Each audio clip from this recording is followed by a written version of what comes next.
Pertama, deadlock. Siapa yang paling didatengin? Nah, ini bagus sih pertanyaannya. Mungkin kalau dari gue yang nggak tahu kalau yang lain mungkin boleh nambahin. Kalau dari gue sejauh The Changcuters berjalan itu paling kita menemukan deadlock adalah kemarin pas pandemi sebenarnya. Itu emang benar-benar deadlock karena sebetulnya kan karena sejauh ini The Changcuters berjalan itu menu kalau ibaratnya menu yang paling utamanya adalah kita off air gitu. Jadi ketika emang dihajar oleh pandemi dan tidak ada off air, kami sempat bingung harus mau kayak gimana nih berputar haluannya gitu kan, karena tidak ada lapangan perangnya kan waktu itu gitu. Jadi saat itu keputusan kami akhirnya balik lagi, ujung-ujungnya adalah ke kami berlima gitu. Jadi memang saya juga nggak tahu kenapa, nggak tahu jawaban atau aslinya harus seperti apa, tapi semua kendala itu betul-betul kami rapatkan berlima. Meskipun itu harus kayak baku hantam gitu, maksudnya baku hantam dalam pengertian sempat berbedaan pendapat gitu. Tapi yang kayaknya yang ini kalau gue pribadi sih, tapi nggak tahu kalau dia di kepala gue itu, misalnya nih ketika gue ngeluarin pendapat, kemudian di antara berempat yang lainnya nggak setuju dengan pendapat gue tuh tidak akan merasa kayak anjir gue nggak disetujui nih gitu, gue sebel nih, udah gue mau cabut kan, biasanya suka gitu kan kayak gitu.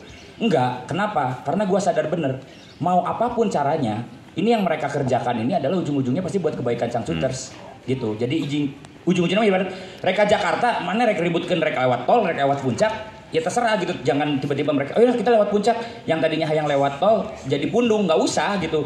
Cobaan weh lah lewat Jakarta, karena apapun yang dicoba itu ujung-ujungnya juga masih 50-50 kok, bisa berhasil bisa enggak. Kalau nggak berhasil tinggal pakai cara gua gitu, gampang. Jadi kedeadlockan yang terjadi sama The Changcuters itu hampir bisa dibilang hampir nggak ada mungkin ya.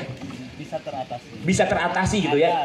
Ada sih ada, betul ada sih ada gitu, tapi ya itu tadi gitu. Dan kalaupun apa yang kita harapkan atau kita ekspektasikan goalsnya itu seperti apa dan tidak menyampai pada goalsnya, nggak pernah dibawa rungsing kayaknya ya gitu, nggak pernah dibawa kayak kan tahu gitu mah tahu harusnya mah gitu, nggak pernah kayak gitu.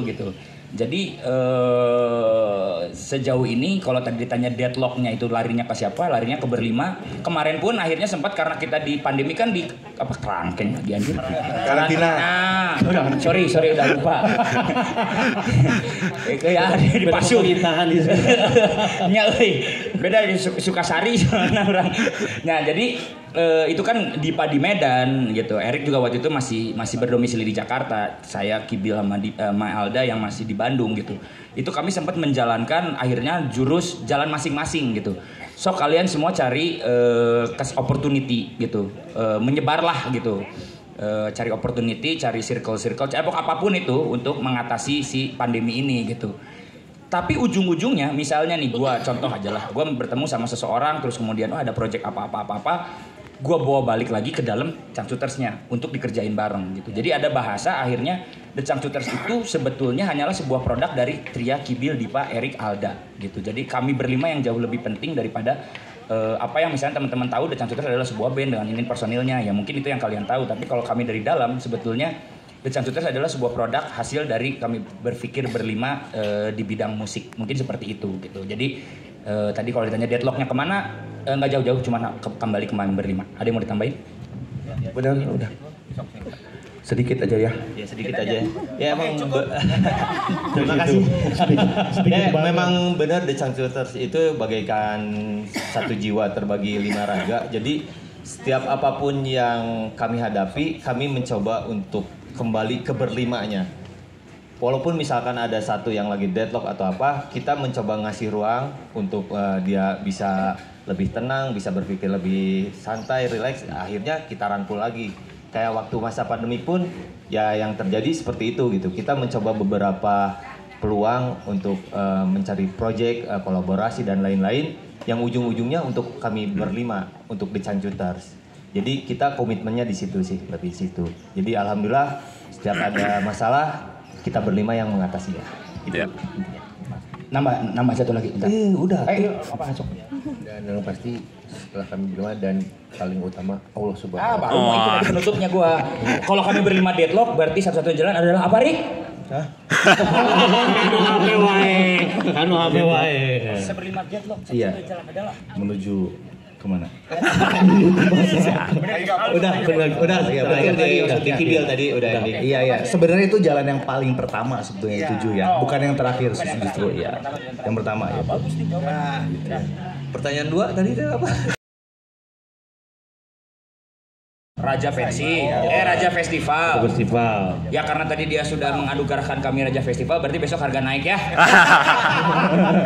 Terjadi we nyawa jangan sunatan teh. Ya tuh kumaha, bukan saya yang bilang. Pesaing. Mungkin emang perjalanannya dari dulu kita emang berkomitmen apapun yang terjadi kita tetap bersama. Walaupun naik turun ada halang rintang, ada cacian, makian, itu bagi kami jadi bikin motivasi. Yang akhirnya alhamdulillah emang benar ternyata pasca pandemik ya menjadi raja di festival-festival. Itulah mungkin buah dari perjalanan manajemen. Yang terpenting sih satu, ketika bikin Changcuters kita juga tidak disangka bahwa dari awal kita punya manajemen sendiri. Itu sangat penting banget gitu untuk memanage sebuah band itu.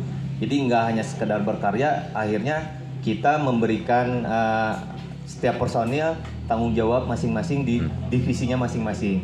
Kayak Tria ada di kreatif, Kibil di fashion, Erik di side business, Dipa di manager, saya di finance.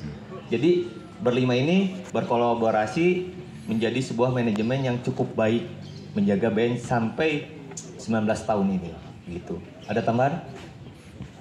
Ya, udah. Ya itu tadi mau ngomong itu. Oh itu. Udah dia di luar. Sama Udah ya. dia. Benar. Apa tadi Raja Festival? Enggak lah, kita mah pangeran. Itu. Raja mah itu Bang Oma. Oke. Kalau misalnya tadi ditanya siapa sekarang saingan The Changcuters, wah susah mas, emang nggak ada dari dulu juga. Nggak gini. Gampangnya gini, ini mah jujur sumpah asli dari pertama awal The Changcuters kita bikin itu kita memang tidak ada unsur emang untuk bersaing lah gitu istilahnya. Meskipun gue tahu paham maksudnya, ya adalah kita harus ada gimana harus lebih bagus dari ini. Tapi memang jujur ketika kita mau mengeluarkan karya, ketika kita di mode seniman bukan di mode sebagai komersil gitu. Kita bikin band ini adalah sebetulnya bukan buat bersaing gitu. Ya itu tadi gitu. Kalau misalnya industri musik itu atau musik Indonesia itu adalah pelangi, kita mau nambahin satu warna lagi deh, gitu aja gitu. Jadi ibaratnya kami datang gitu untuk menjadi sebuah suguhan yang meramaikan industri musik aja gitu. Kalau misalnya sekarang dibilang ada enggak lah semua band, justru ada satu hal yang bikin ini bukannya mau sombong, ini fakta, tapi ini juga sekaligus gue sih bangga gitu sebagai di luar, kalau gue sebagai di luar The Changcuters dan melihat ini sebagai The Changcuters.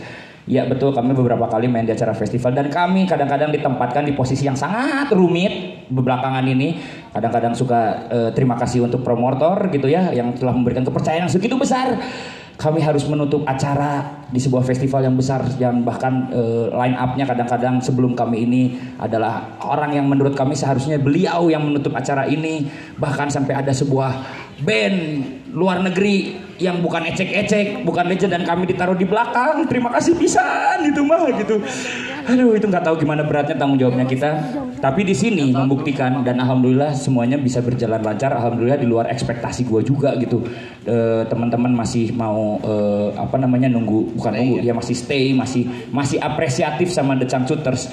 Kayak membuktikan bahwa ayo dong Indonesia nih sebenarnya punya power yang luar biasa di musik-musiknya nih. Kita tuh bisa ngalahin dunia bahkan gitu loh. Kita tuh udah sangat cukup banyak musisi ragam, baik ragamnya, baik skillnya gitu. Itu udah bisa banget menjadi komoditas negara untuk bisa bersaing di dunia global. The Changcuters doang gitu, simple plan aja lewat. Nah iya, balagan nanti lewat. Husi. Awesome. Nyaho wae aing kesang awesome. Itu udah itu ya. Keempat apa tadi? Motivasi buat band. Ya, ada saya kurang pintar. Enggak, tapi gini intinya gini. Kami ini kalau misalnya ngomong dari berdasarkan bercermin sama The Changcuters, kita bikin The Changcuters itu pertama yang kami lakukan adalah karena kami emang suka ngeband. Dah itu dulu. Yang pertama harus suka ngeband, suka musik, suka main musik.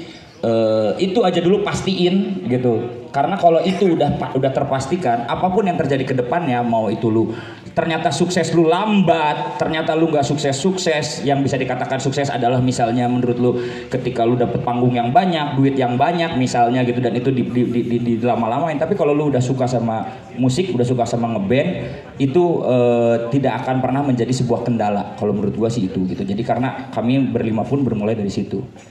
Ya mungkin mau nambahin dikit kalau yang untuk motivasi.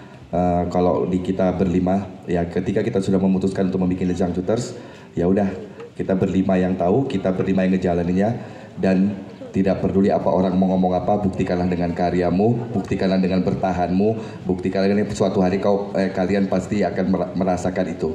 Itu yang gua camkan di ya kita berlima gitu. Jadi mau bentuk musik rock, pop apa sebenarnya balik lagi ke diri kita gitu.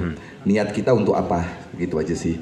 Dan apapun orang di sana di luar ngomong tentang A, B, C, D, yang gak usah pedulikan, karena kalau lu solid di dalam, itu akan energi itu akan terbawa keluar, itu aja sih.